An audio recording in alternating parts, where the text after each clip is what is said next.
Bullies humiliate new black girl at prom, unaware she is ruthless boxer. Where are you watching from? Type your city in the comments. You might just get a shout out in the next video. Hit like and subscribe for some good luck today. The gymnasium glowed with hanging lights, glittering streamers, and the nervous energy of teenagers stepping into what they thought would be the greatest night of their young lives, prom night. Music pulsed through the speakers, laughter echoed against the walls, and everywhere, cameras flashed as if the students were Hollywood royalty. But standing near the entrance, clutching her small silver clutch with fingers that had known calluses and bloodied wraps, was Aisha Johnson, the new girl in town. Her skin shimmered under the soft glow, and her braided bun was pinned neatly. She wore a dress her aunt had stitched together, not a designer gown, not something from the glossy magazines the other girls whispered about, but it fit her, hugged her athletic frame, and made her feel like she belonged. Only, she didn't. Not here.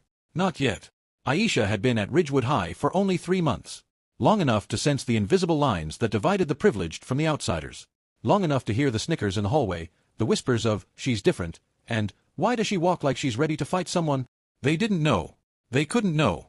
Aisha was different. For years she had been raised in the harsh clatter of boxing gyms, the smell of sweat and leather, the sharp bark of her father's voice telling her to jab harder, move faster, never back down. She was ruthless in the ring, merciless. But outside of it, she wanted peace. She wanted to be normal. She wanted to be just another girl dancing under the glittering prom lights. But Ridgewood High had other plans.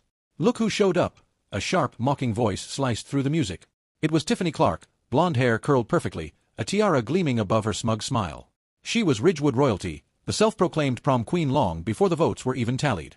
Beside her stood her loyal entourage, Madison and Claire, both dressed in gowns worth more than most families' rent. Aisha felt their eyes pierce through her.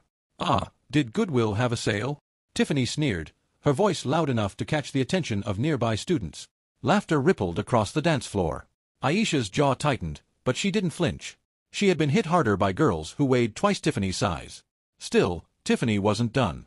"You know, prom is kind of sacred here," Tiffany continued, circling Aisha like a predator. "It's not really for outsiders. But hey, props for showing up. You're brave, I'll give you that." Madison chimed in, "Brave or desperate?" Claire laughed, sipping from her sparkling cider glass. "Can you even dance in that thing?